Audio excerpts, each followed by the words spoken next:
In the top stories, Health Ministry confirms cases of hand and foot and mouth disease in the Federation. New survey report outlines the cost of living crisis in the Caribbean, and the WHO urges action as 17 million long COVID cases are estimated in the EU. Hello and welcome to the ZIZ Midday Newscast. Today is Thursday, the 15th of September, 2022. I'm Jason Davis. We apologize for the late start, but let's get right into the news.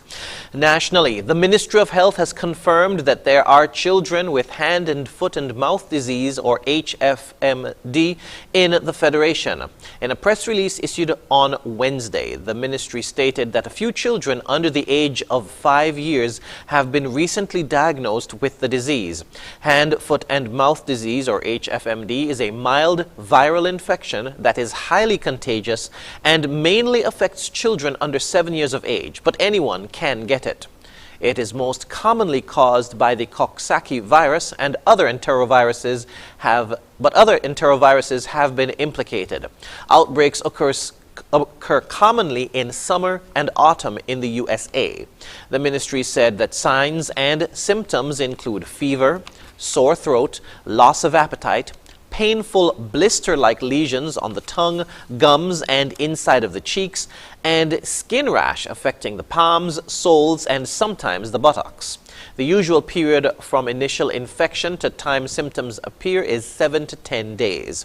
The disease can spread through nose secretions or throat discharge, saliva, fluid from blisters, stool, respiratory droplets sprayed in the air by an infected person's cough or sneeze. The Health Ministry also stated that children experiencing signs and symptoms of this disease should limit their exposure to others and stay at home.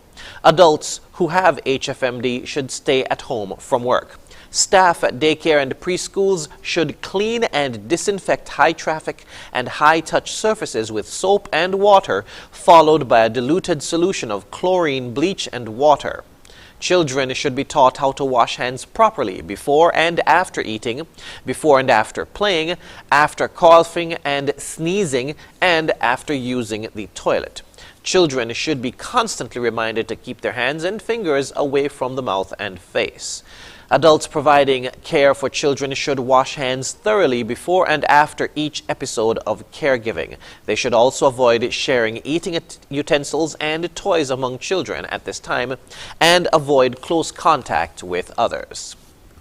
Meanwhile, acting on the advice of the Ministry of Health and the Ministry of Education, the Industrial Site Daycare Center will be closed from Thursday, September 15 to Friday, the 23rd of September. This temporary closure will facilitate the deep cleaning and sanitization of all spaces at the Industrial Site Daycare Center and is also a precaution measure to curb exposure to the hand, foot and mouth disease. Therefore, the Industrial Site Daycare Center will reopen on Monday, the 26th of September. The following is a press release from Government House. His Excellency the Governor General Sir S.W. Tapley Seaton, GCMG CVO KCJP LLD, has appointed Ms. Marcella Liburd JP to perform the duties as Governor General's Deputy with effect from Thursday, 15th September. This appointment is made for a period of absence from office of the Governor General for a short duration. Her Excellency Marcella Althea Liburd Esquire JP was administered the oath of office and the oath of allegiance at 11:30 a.m. on Thursday, September 15, by Her Ladyship the Honorable Justice Yvette Wallace at Government House.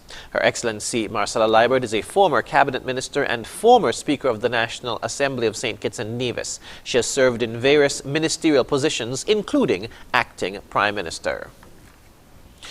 Moving now to news on the regional scene. The Caribbean is in a cost of living crisis. According to the latest figures from the Caribbean Food Security and Livelihood Survey report, persons in the region who are still affected heavily by the global COVID-19 pandemic are the most affected. Here's more from Ayana Carter. The fifth round of the Caribbean Food Security and Livelihood Survey report, conducted by the World Food Programme and CARICOM, showed that many households in the region are unable to adequately provide food, energy, financial and other essential needs for their families. According to Food and Agriculture Sub-Regional Coordinator for the Caribbean, Renata Clark, people need to find smarter, efficient ways to produce food to ensure food security.